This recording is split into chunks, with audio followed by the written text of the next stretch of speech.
Existence is ironic and life is irony. This is an idea that's been on my mind for the past few days, and I've been wanting to sit down and really make a video talking about it and covering my thoughts on it. But let's start with what is irony. Let's get into the definition. It's the expression of one's meaning by using language that normally signifies the opposite, typically for humor or empathetic effect. Right? The second definition, uh, a state of affairs or events that seems deliberately contrary to what one expects and is often amusing as a result. And then the last one is a literary technique originally used in Greek tragedy, by which the full significance of a character's words or actions are clear to the audience or reader, although unknown to the character. And I think when we really dive into the definitions and how irony could take different forms in life, I think we find that a lot of life is ironic and you can really laugh about a lot of it, or something might happen that, you know, you weren't necessarily expecting, but maybe there is a lesson to be learned from it. And my apologies, you'll have to bear with me. I'm getting over a bit of a sickness right now. Bit of a throat issue where, I kind of lost my voice for a few days and I'm getting over it. So I hope you can bear with me and my throat breaking up or my voice cracking up. I hope it doesn't affect the video too much, but I've been passionate about this idea for a few days now, and I've been wanting to really get my thoughts into a video and kind of go in depth on it. But I feel like you could go a few different ways on that, right? But before I dive into it anymore, hey, I'm Aqua or Aquarius of Fallen Snow if you don't know me. Welcome to this episode of the Shit Gallery podcast. Welcome back if you've been here before. So I just posted a group podcast episode yesterday or 2 days ago, and I was loving the topics that we were talking about in there and the conversation we had. I highly suggest you go check it out. But I've had this idea sitting in my brain for a while that, damn, life is ironic, and you can really just laugh off a lot of what goes on in life as either people being ignorant and ignorant is bliss, or trying to look for the lessons that can be learned from stuff, because I feel like a lot of time people take things so seriously, they hold on to these definitions and labels so tightly that they can't let themselves experience the other ones, you know what I mean? Like, even just the first thing that comes to mind is like gender roles and society, or these labels that we put on ourselves in terms of like, oh, myself in particular, I could say, oh, I'm an artist, I'm a rapper, I'm this or that, but it's not. To say you're any one thing is to take away the ability to embody the other opportunities or options.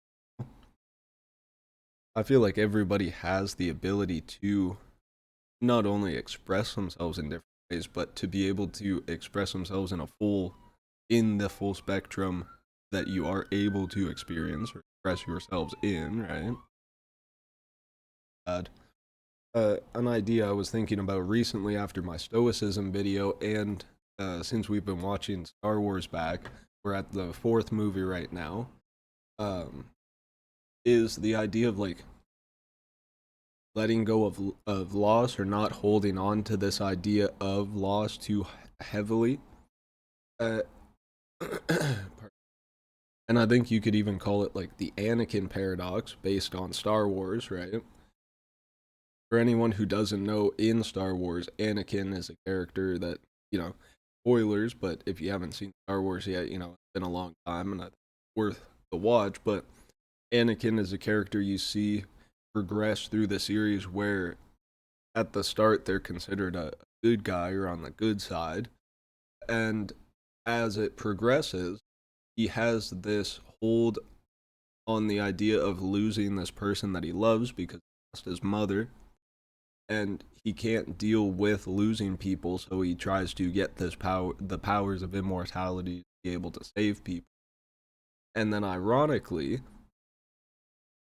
pardon me, because of him, you know, holding on to this idea of loss and trying to save someone from dying, he turns to the evil side, and um, it kind of pushes the person he loves to, lose the will for life, because Anakin's not who she thought he was, or he will go to whatever length to make stuff happen. And through the movie, you see him do questionable things to get to that position of power, to be able to have, the power of immortality and loves in himself. But it's an interesting paradox in terms of, if you have something you want so badly, you might destroy yourself or it in the process of trying to get it. You know what I mean?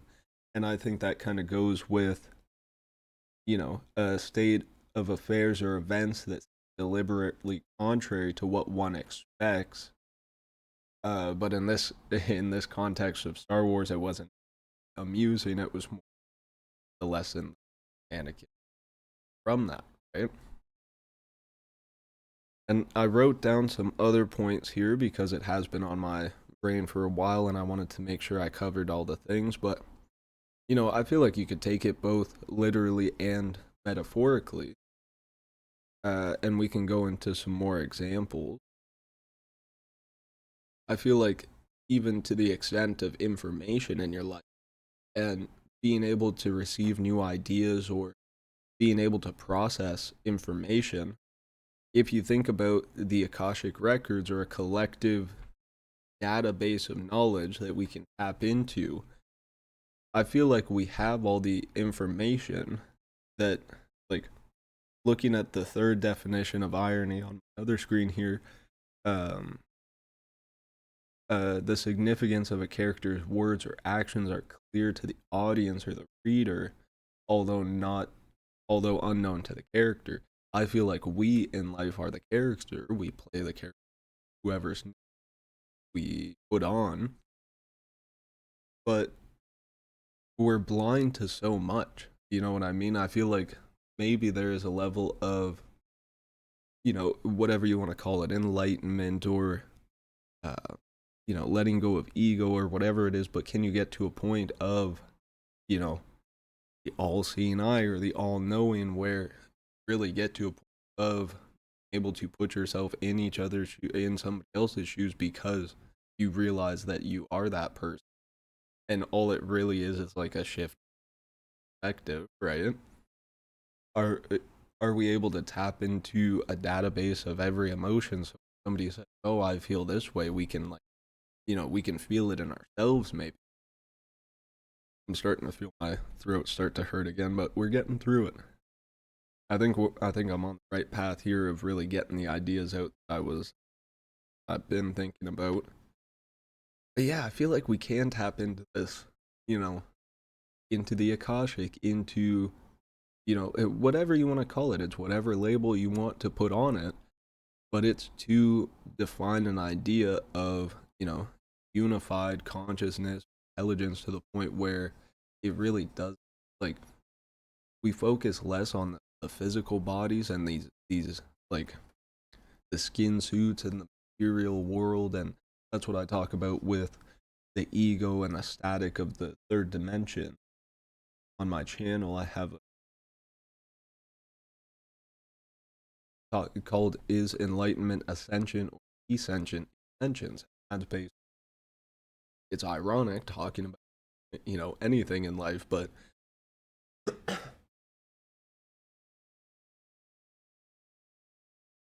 it's ironic talking about, enlightenment and ascension and descension dimensions, when you are everything. You are the energy on all the dimensions. You can embody whichever dimension. But we get so caught up in this, "Oh, I am Ricky Bobby in the third dimension," that, if you're not winning, you're losing. And, only focusing on the material. That's kind of funny that that name popped into my head, but even the storyline of that movie kind of embodies that ironic sense of, like, yeah, you can get to a level of getting everything you want and success, but what is it really what is it really for at the end of the day? What does it accomplish? There's a good chance I should have waited another day or two before I did this video because now my throat's really drying up, but you know, we push through. Um, but yeah, in the sense of, you know, going off of the Ricky Bobby thing, and if you're not winning, you're losing, and that manifestation of thoughts, I feel like that's a good example of, you know, we're only as real as our own thoughts. We're only as real as the thoughts in our head because I feel like it's been shown through either scientific methods or just by people's examples in their own life, but the ability to manipulate the physical world or reality with our thoughts and with the ideas that we have in our head. I feel like our ability to create and conceive and, you know, be the artist or the artisan, whatever you want to call it, is a direct, what's it? It's directly from God, and like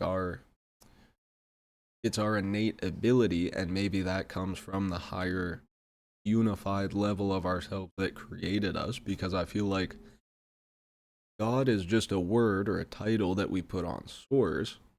But then, of course, source being everything, why would you not want to create stories or different versions of yourself to embody and kind of forget about the fact that you are everything? And then I don't know, maybe that's the irony of enlightenment and trying to conceptualize stuff, because at the end of the day, it's I'm trying to do these to share the information, get people on lines of thinking, but I feel like once you get into this, I don't know if you want to call it community, but once you get to this level of uh, conversation and topics that you're talking about, it almost becomes ironic, or doesn't matter anymore. It's invalid because are you putting that information to action? Are you really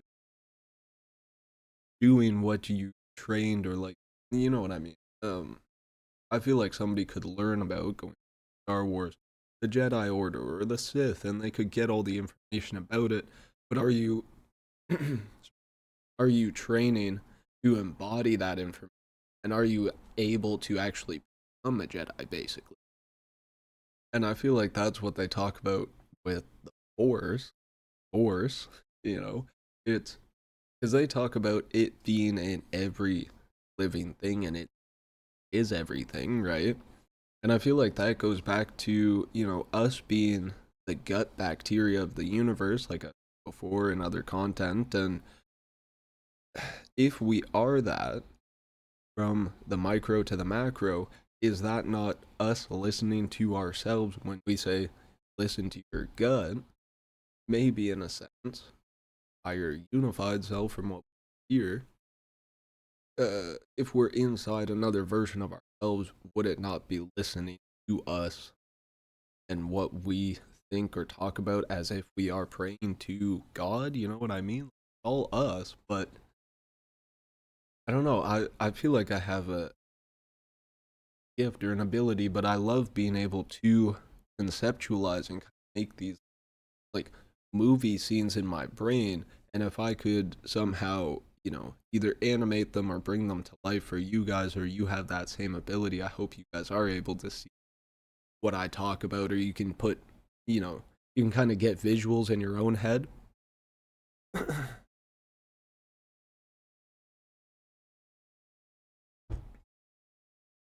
And, you know, if I could make movies or an animated show or something at some point in the future, I feel like that would be amazing. That would be awesome.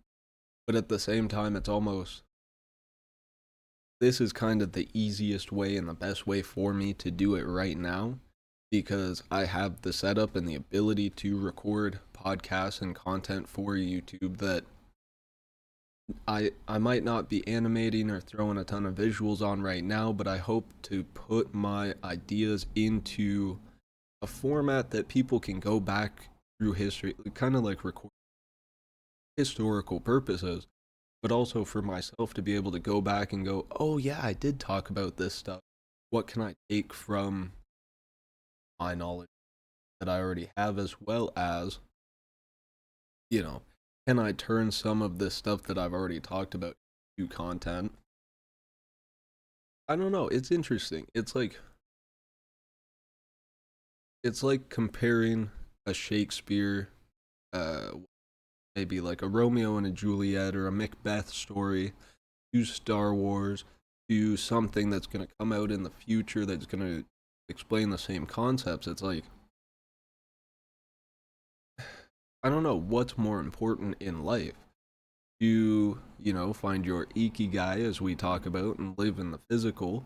And, if you feel like a teacher, you want to teach the knowledge that you've learned to other people, that could be it.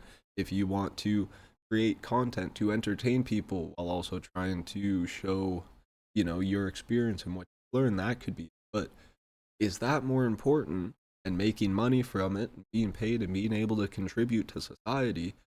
Or is it more to, go to the top of a mountain, find your solitude, and, go monk mode, or Superman, and just live in your fortress?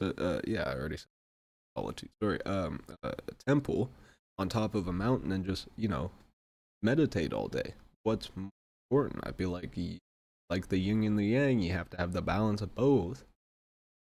It's just it again. It's ironic that people think that either one is better than the other, or one is correct, or that there is any way to do anything, because whatever you want to do in the moment. Right now, I want to record this podcast episode to get these ideas, a video format that people can watch back, and I can share my ideas. Or I could just, think about this stuff and never share it with anyone, and just sit on the information. Oh, yeah, life is ironic. And then just go about my day. It's like either one is fine, but in terms of the ikigai, which, if you don't know, up quick, is a Japanese word, or I guess a philosophy, a mode of thinking,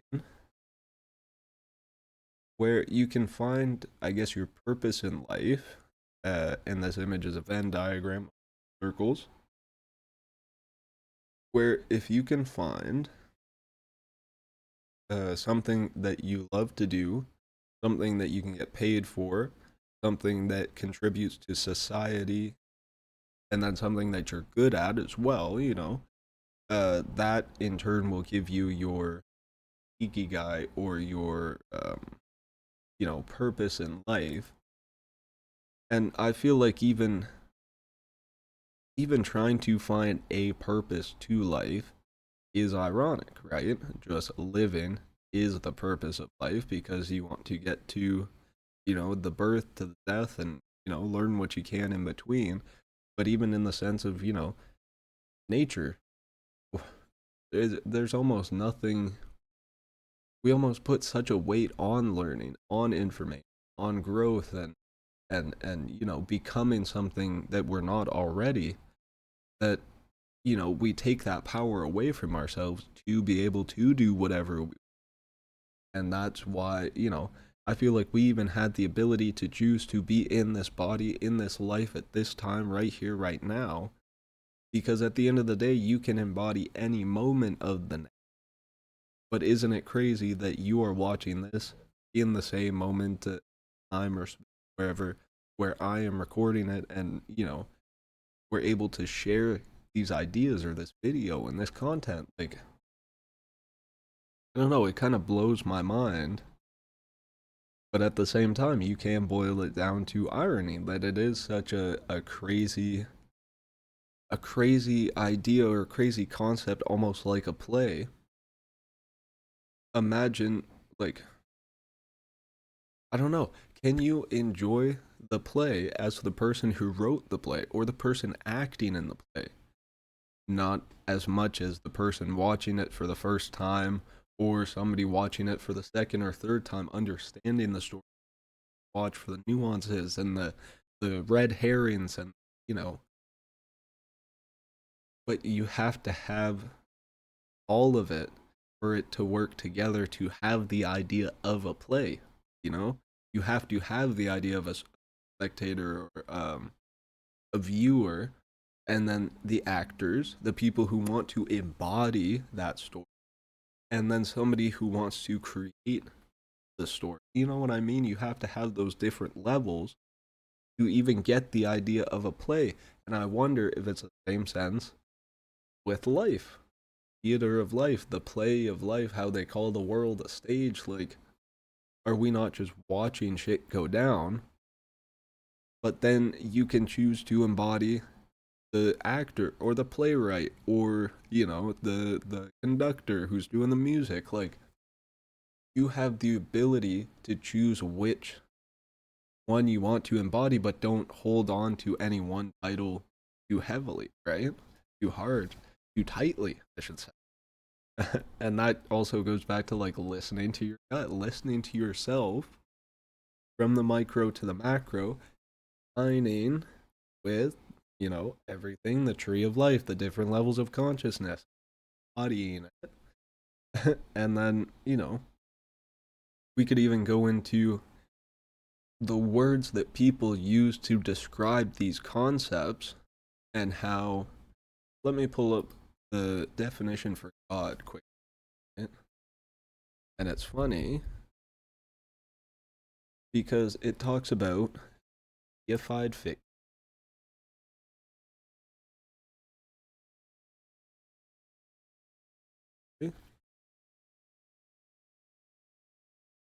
So in Christianity and other monotheistic religions, the creator and ruler of the universe and source of all moral authority, the supreme being, or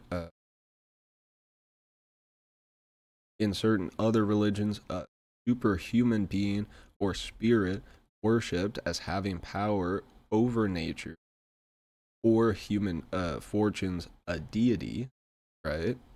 So those are just the first two, which, if you have the knowledge and you can act on it in a sense of embodying that and bringing it to life, to the reality, being the magician, if we want to go tarot, is not, does that not give you a deity like ability in this third dimension in our physical world reality, right? I feel like that could easily sum up that wording with deity where I didn't really understand it before. But as you go down, it talks about an image, an idol, an animal, or other objects worshipped as divine or symbolizing a god. I feel like if you're going to worship anything, it might as well be the spine and the pine cone and the pineal gland, which they do at the Vatican, right? But then they want to talk about Jesus and, you know, Sky Daddy God, which I feel like it's all symbolism, and there has to be a level of reading between the lines, which is both literally and metaphorically ironic. I, and the irony of me saying Jesus right there, it's perfect. It all works, right? It's all, and you can just laugh about it. That's that's the best part. And then as you go down, you know, yeah. So those are all the big God, God with a capital G, right? And this is a concept that I've been talking about on Discord with friends like Bjorky, who researches puzzle they use symbols and letters represents words or phrases. The word rebus comes from the Latin word rebus, meaning by things. So that's more like images having you know, seeing an image and getting a word, like an image of an eye, I, the word me, myself. Um that's not necessarily it, but like associating words with different meanings and, you know, get it, finding words in other words and how they all connect. I guess there is a level of, you know, rebus that, but where's I going? Oh yes, capital G and minuscule. See, you are a fractal of the infinite, right? You are a sliver of the infinite possibility and chance that is universe, which is the universe, which is God, which is, if you want to talk about in the quantum, infinite dimensions and realities and infinite possibilities. But, you know, if we don't have the ability to, use our powers as if we were, outside of this physical body, then I'm kind of losing what the essence of what I wanted to say. I guess what I'm trying to say is you are the whole, but don't get caught up in this capitalized G deified figure. I'm talking about it right now because I'm trying to, you know, connect some dots and make it easier for people to comprehend instead of saying like, oh yes, capital G God is the only way to look at the word God and there's no other possibilities of, you know, the possibilities are infinite. And that's kind of one of the main points I'm trying to hammer home with these videos. And like I was saying at the start, it's ironic to hold on to any one label or one archetype embodiment because you are the whole tarot deck. To say you are any one character, the fool or the magician, or the queen of swords or the king of swords, whatever card you want to think about, doesn't matter because you have the ability to be all of them, but it's which one you are embodying at any one time.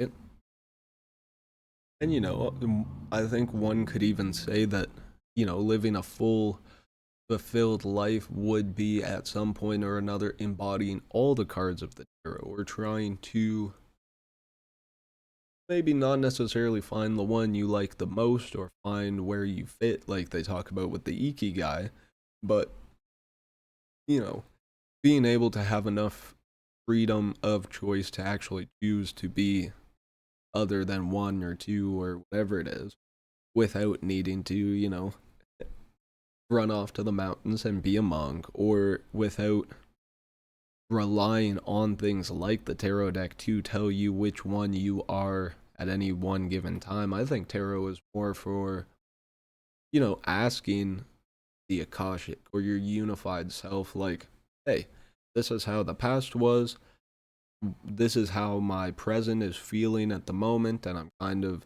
wondering about the future. You could do it in that sense. You could look at it more of, you could let it show you some things about the character or card you're currently embodying and how that could relate to other stuff.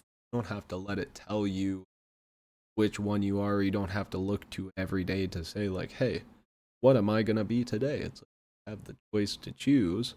And I feel like that is part of the gift of life, and the gift of free will is that you get to choose every day. It's like I was talking about with one of my buddies who's not necessarily a spiritual maybe, but he was saying like, oh yeah, if we go to war and we get drafted, we 100% have to go, or like there's no choice about it. But there's always a choice, whether the choice is to go to war or to go to jail or live or to die or whatever it is. You always have that choice. But I feel like if you understand that we're going to die one day or another, whether it's today or tomorrow or the day after, eventually this is going to come to an end. Is it, by your own hand, by your own choice, or is it by somebody else either telling you what's what, or, taking your life of cold blood, or whatever you want to, whatever you want, whichever example, it's like you have the choice, and I feel like you also have the choice if you want to come back and embody a new life or a new physical. I wonder if there is even that, heaven or hell. I feel like there is karma, absolutely, on a universal level. Whether there's people that somehow dodge it or not, like I feel like everybody will get their karma one way or another. um, to the point where you know just live live your life, do what you want, live and let live. Don't hurt other people. Don't go out of your way to take advantage of other people. You know, whatever that may be, whether it's monetarily or assaulting someone physically or sexually, whatever it is. It's, you know, just live your life to the best of your ability, doing the best you can for yourself. And I feel like that in itself will resonate out, and people will realize, like, sorry for hitting the deck. People realize, oh yeah, this person's taking care of themselves. Maybe I should embody that same energy instead of trying to force your ideas and your beliefs. Which, of course, I'm sure some people may see these videos like that, but it's really not. It's more, giving people ideas for their own life. And like I was saying in the Stoicism, can we not take the best parts of philosophy, incorporate them into ourselves, and leave the things that don't fit with us on the side, and you go forward? And I hope that, to a certain extent, everybody I've interacted with in life, whether in the physical three-dimensional world, in the life that I've lived, or over the internet and the the two-dimensional space, I hope I can, leave some sort of impact or imprint on people, and really, like, get them thinking about life at a deeper level and really getting into the philosophy of life and existence, because, I'm passionate about it, and I feel like it has such a key role in life. Maybe not like, oh, you have to sit around and look at all these different philosophies before you can go out and live your life, but I feel like history is cyclical, and people have probably already thought the thoughts that you have, and kind of, written books about it, or come up with schools of thought or philosophy based on these thoughts, right? So why not try to find content or people in the past or currently that, you know, you can relate to, and then you can also take the step outside of your comfort zone and interact with other philosophies or other types of people that you might not usually, to get a sense of other people's thinking and how their brains work. I don't know. I feel like that's kind of, you know, I know there was a lot of bullshit involved with the Crusades and whatever. If we want to look at it from a completely pure perspective, and, hoping that it wasn't for political or monetary gain or religious dominance, whatever it was. But we would hope that, if people did come up with good ideas or find a philosophy that worked, that, they could go around and start talking to people and saying, hey, we have this philosophy, check this out. But now the waters become so muddy with, Christians, Mormons, whatever you want to, whichever religion you want to say, that. But that's also the thing. Like, it's become muddied because of these religions doing the crusades and going out trying to convert people, when in reality, you don't have to force people to convert, but just speaking of, the teachings and how you embody them, like, that would be good in itself, in a sense, right? Let the people come to you. You attract more flies with honey than with the pile of dung. Although there are some flies that like dung as well, so, maybe you need a bit of both. Whatever that means, life is irony. The words that we use are irony because they all describe the same thing, right? And my throat's starting to get toasted, and it's starting to hurt again. So I'm gonna go make myself another tea, and, try and recover and heal up the voice some more. I hope you enjoyed this video. If you did, make sure you leave a like and you subscribe. It helps out the channel. Then you get to join the community, help us with that. And then you never miss the new videos that come out. It could be a philosophy video, it could be, talking about UFOs, UAPs. Now there's even more information. I want to do a little breakdown of the News Nation piece that came out, talking to, I forget his name, but he was a crash retrieval pilot, and he was talking about his experience with the crafts and with, fine feminine, maybe a higher level of consciousness. So I feel like it would be cool to do a breakdown of that. So I should save some of my voice for that. But I definitely appreciate you guys watching and checking out the content. Again, I hope this gave you something, some food for thought, something to chew on, with a little bit of fat or some gristle in there. Let you chew on it for a while. Using food as an example. But yeah, I won't go on rambling for too much longer. I really appreciate it. Again, leave a like, subscribe, it helps out. We're trying to grow the channel, get this community built up. As I say in all my videos, I'll leave it here.